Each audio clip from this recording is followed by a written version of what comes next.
pour notre vie. Alors, on va tout de suite faire une correction, y compris, j'en profite pour corriger aussi Pascal. Personne ne nous dit qu'ils sont rois. Oui. Et personne ne nous dit qu'ils sont trois. C'est après, en lisant le texte, que les gens se sont dit, vu les cadeaux qu'ils donnent, 3 cadeaux, ils devaient être 3, et des cadeaux de valeur, ça devait être des rois, mais en fait, le texte est d'une brièveté et ne donne aucune information, ni sur ce qu'ils étaient, ni sur le nombre qu'ils étaient, uniquement que c'était des mages qui venaient d'Orient. Et donc, comme je vous l'ai dit, je pense que ce récit a été écrit pour nous enseigner, et pas seulement pour nous raconter une histoire. Et moi, j'ai trouvé dans ce texte 4 leçons que les mages, pardon, c'est difficile à dire, que les mages nous enseignent. La première, Dieu veut ou fait tout son possible pour atteindre chaque personne, même si elle est loin de lui. La première fois que nous lisons à propos de ces mages, le texte, elle nous dit « Des mages venus d'Orient arrivèrent à Jérusalem et dirent « Qui est le roi des Juifs qui vient de naître? Nous avons vu son étoile à l'Orient et nous sommes venus l'adorer. » Ces mages, comme je l'ai dit, étaient des savants, vraisemblablement, qui observaient les étoiles et qui, en voyant une étoile anormale, se sont interrogés « Qu'est-ce que cela veut dire ?» Ils observent cela, et ce qui est fascinant, c'est leur comportement. Ces hommes, très loin de la Palestine, très loin de tout l'enseignement que la Bible a pu donner sur Jésus-Christ et sur l'arrivée d'un sauveur, ces gens, avec un seul signe d'une étoile anormale, se lèvent et partent. Et ce qui est encore plus surprenant, c'est le fait que Dieu s'intéresse à eux.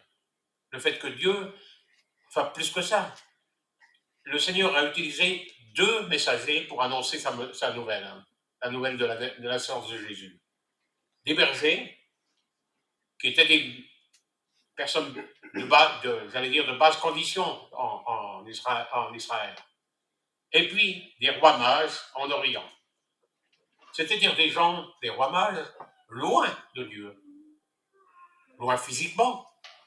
On pense qu'ils devaient être à quelques centaines de kilomètres de la Palestine. Tu peux descendre, il y a de la place devant. Hein. J'ai fait les efforts maximum pour mettre tout le monde en bas. Mais bon. Donc, loin de la Palestine, mais beaucoup plus que ça. C'était pas des Juifs, c'était des païens, c'était pas des gens qui avaient des connaissances de l'Ancien Testament, c'était pas des gens qui pratiquaient le culte de Jérusalem, c'était donc des gens qui étaient loin de Dieu. Et on va même plus loin. Ces rois qui observaient les étoiles, c'était certainement des astrologues, c'est-à-dire qu'ils se servaient de l'observation des étoiles pour déterminer leur position, pour déterminer leur parcours, pour déterminer... mais aussi, ils se servaient des étoiles pour déterminer leur avenir. C'était à la fois des astronomes et des astrologues. Et vous savez qu'il y a une chose dans la loi de Moïse qui était interdite, et punie de mort dans le peuple d'Israël, c'était de se servir des étoiles pour rechercher l'avenir, pour essayer de découvrir ce que était l'avenir. Si vous faites cela, le Seigneur réprouvera. Or, qu'est-ce que fait Dieu là? Il s'adresse à des personnes qui, justement, faisaient cela. C'est-à-dire qu'il est en train de nous expliquer que même si c'était des pratiques que lui réprouvait, néanmoins, il souhaitait pouvoir s'adresser à ces personnes, leur donner le message de la bonne nouvelle du salut. Et c'est un vrai message pour nous. Le Seigneur s'adresse à tous les hommes. Il n'y a dans notre société, il n'y a dans notre monde aujourd'hui, personne qui est exclu du fait que le Seigneur veut s'intéresser à lui. Personne. Les personnes qui nous paraissent les plus loin de Dieu, par ce qu'ils ont fait, par ce qu'ils sont, par ce qu'ils font, ces personnes-là, le Seigneur veut les atteindre.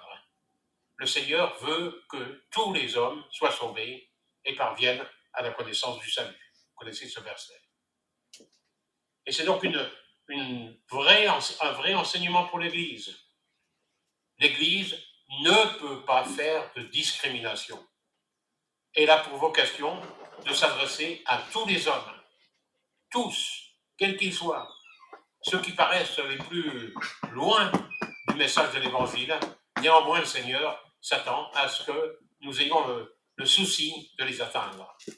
L'Église, chaque fois qu'elle a discriminé, s'est trompée sur sa mission, a finalement même renié le message de l'Évangile. Dieu s'adresse à tout homme. Dieu ne rejette jamais personne. Dieu veut que tous les hommes soient sauvés. Nous sommes dans une société où beaucoup de personnes qui se disent chrétiennes, où beaucoup de personnes prétendent connaître Dieu. Et souvent, nous avons l'impression que le message, quelle est l'importance de ce message. Mais le Seigneur, nous devons être conscients que le Seigneur aime tous les hommes, tous, et les femmes aussi d'ailleurs, aime chacun, et qu'il veut que chacun soit sauvé. Et c'est pour ça qu'il est venu. Il est venu en chair, il est venu comme un petit enfant. Pourquoi? Pour être au niveau de tous les hommes, de toutes les femmes. Tous, pour tous, le Seigneur a ce message. Moi, je suis préoccupé de votre avenir, je suis préoccupé de votre salut, je suis venu pour vous. La deuxième leçon, c'est Dieu veut que nous le cherchions avec zèle, en payant le prix. Les mages reçoivent ce message par une étoile. Et entre parenthèses, on voit d'ailleurs que Dieu se met, comment je peux dire ça, à leur niveau. Qu'est-ce que comment vous pouvez utiliser un langage qu'un astronome comprend? Le mieux, c'est une étoile. Et Dieu donc se sert de cette étoile pour leur parler. Et il leur demande quoi? Il leur demande de bouger, de suivre, de partager.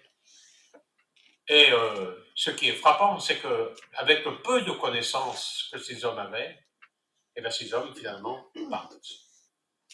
La foi. Ça nous fait penser exactement à Abraham. Abraham, avec un seul appel, qu'est-ce qu'il fait?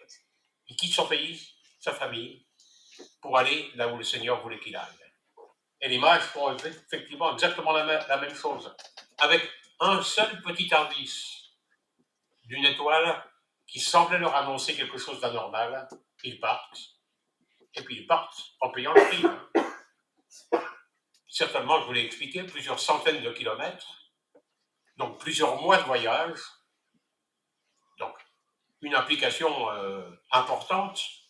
Je ne sais pas si le Seigneur vous a déjà demandé de faire quelque chose qui va aller exiger de vous plusieurs mois de ne faire rien d'autre que de suivre le Seigneur. Oui, mais en tout cas, il m'a pas fait ça. Mais regardez ce que ces personnes-là ont payé comme prix pour pouvoir avoir accès à ce bébé qui est là et qui est effectivement leur salut. Nous savons que ces mages n'avaient qu'une connaissance partielle de la Bible et du Messie. D'ailleurs, quand ils arrivent à Jérusalem, ils ne savent pas où aller. Ils demandent donc aux gens, on a vu une étoile, on cherche le roi des Juifs, d'après vous, où est-il? Et les gens qui sont là leur disent, si on lit les prophètes, vraisemblablement à Bethléem. Ça d'ailleurs, ça nous fait toucher du doigt quelque chose d'important. Deux types de personnes. Les mages, ils sont à la recherche. Ils sont avides de comprendre ce que le Seigneur est en train de leur dire. Et ils demandent. Et les religieux de Jérusalem, des personnes qui, peut-être samedi après samedi, allaient au temple, observaient les lois, faisaient des sacrifices.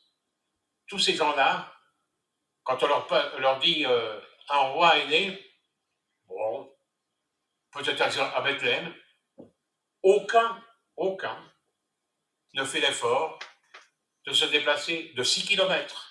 Il y a 6 kilomètres entre Jérusalem et Bethléem.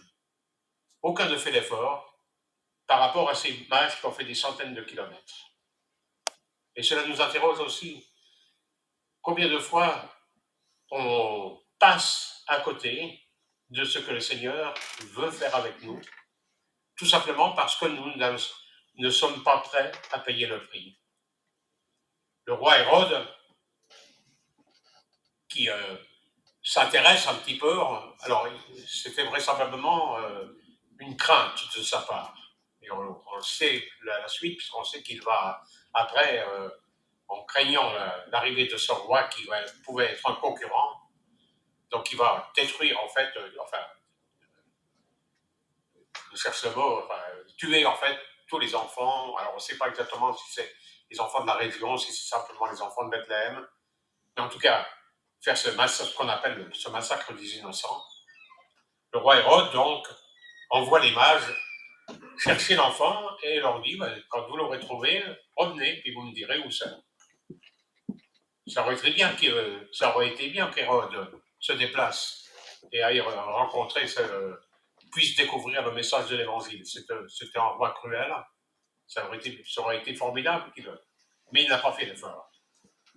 Nous pouvons avoir une connaissance de la vie chrétienne, nous pouvons avoir une connaissance de la Bible, nous pouvons avoir des convictions religieuses, nous pouvons participer fidèlement aux activités de l'Église et passer à côté de l'essentiel, c'est-à-dire payer le prix pour rencontrer réellement le Seigneur Jésus-Christ, pour être avec lui. Ce que le Seigneur veut, ce n'est pas que nous connaissions sur lui, ce que le Seigneur veut, c'est que nous le connaissions lui, et qu'il occupe une place dans notre vie, qu'il devienne notre roi. Dieu cherche une relation avec chacun de nous, comme il cherchait une relation avec les mages d'Orient. Vous savez, l'Épître aux Hébreux dit, sans la foi, il est impossible de lui être agréable, car il faut que celui qui s'approche de Dieu croit qu'il existe et qu'il récompense ceux qui le cherchent. Est-ce que nous cherchons, dans ce Noël d'aujourd'hui, est-ce que nous cherchons réellement la relation avec le Seigneur? Est-ce que nous cherchons réellement à ce qu'il soit notre roi?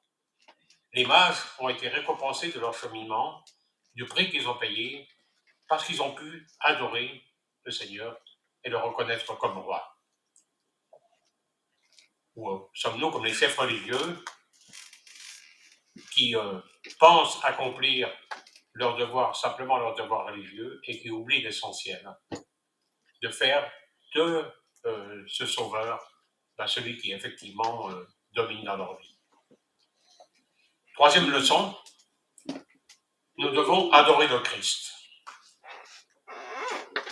Vous voyez que quand les mages arrivent et qu'ils arrivent dans...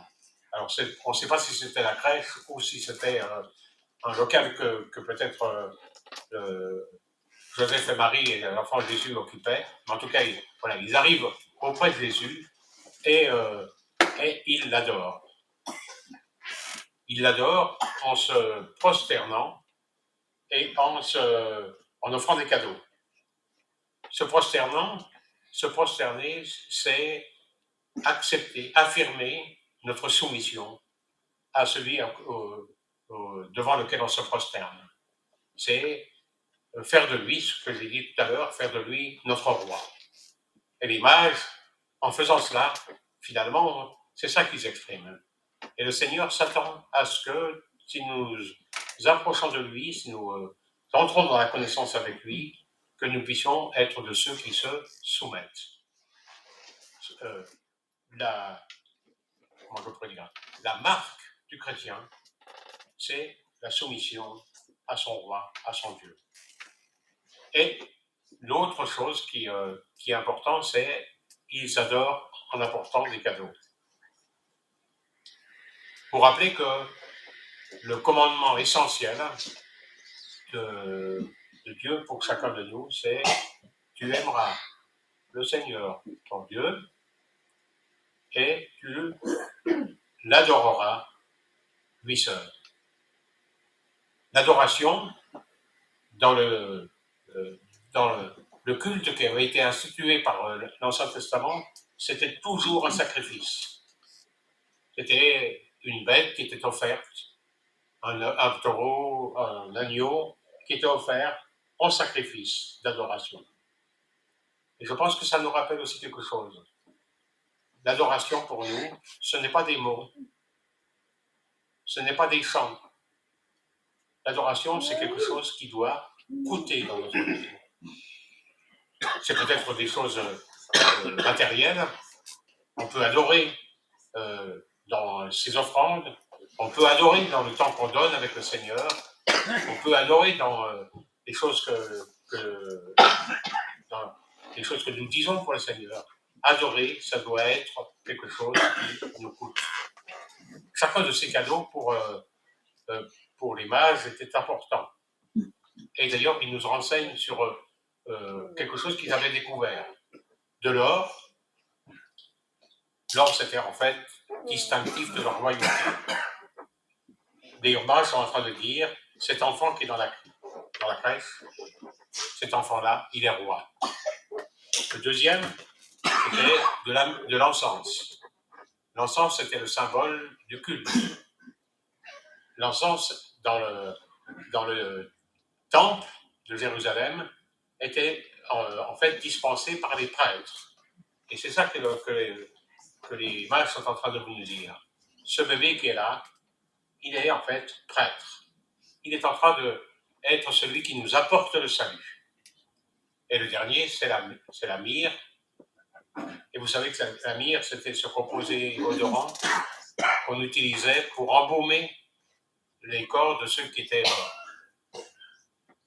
Et évidemment, cela nous fait penser au fait que la mission de Jésus-Christ, elle sera réalisée non pas seulement par sa venue, mais elle sera réalisée par sa mort. C'est sa mort qui finalement fait de lui notre Sauveur et notre Roi. Donc le Seigneur nous interroge ce matin, qu'est-ce que nous apportons pour montrer que nous lui appartenons. Quelle est notre offrande d'adoration au Seigneur ce matin? Que déposons-nous à ses pieds? 3 leçons, il me reste la 4e.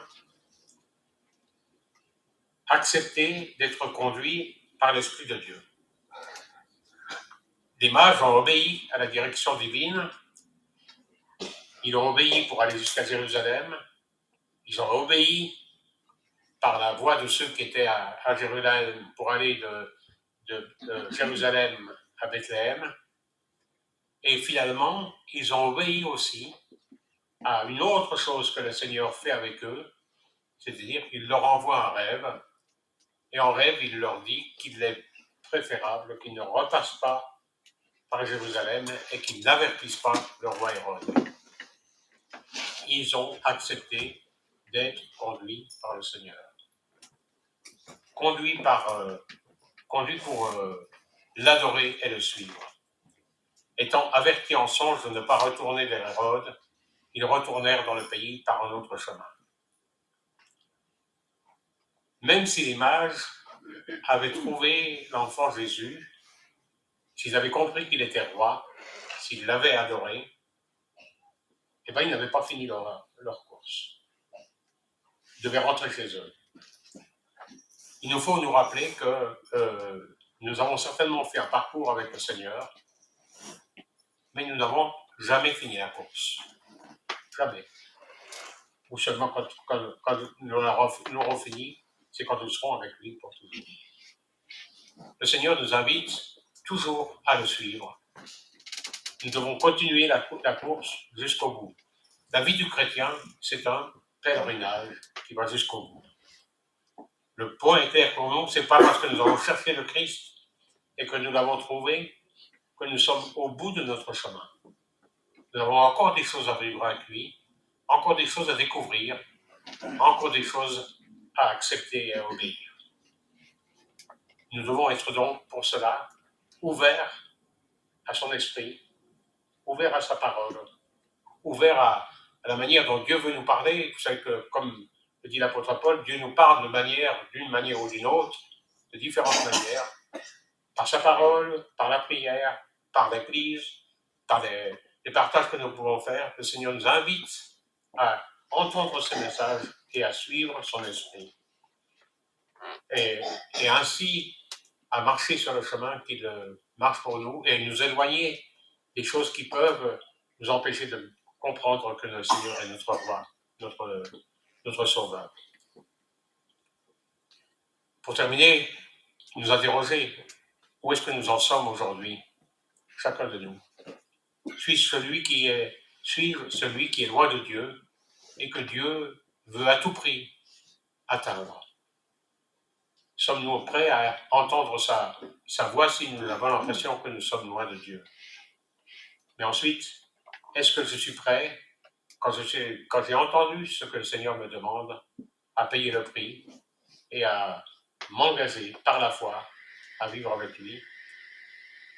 Est-ce que ma vie, mes actes, mes paroles, mon être tout entier sont une adoration pour le Seigneur? Et finalement, est-ce que je suis prêt à me laisser conduire, à dire en fait qu'il est mon berger, qu'il est celui qui va m'accompagner jusqu'au bout et que j'ai besoin d'aller jusqu'au bout avec lui. Amen.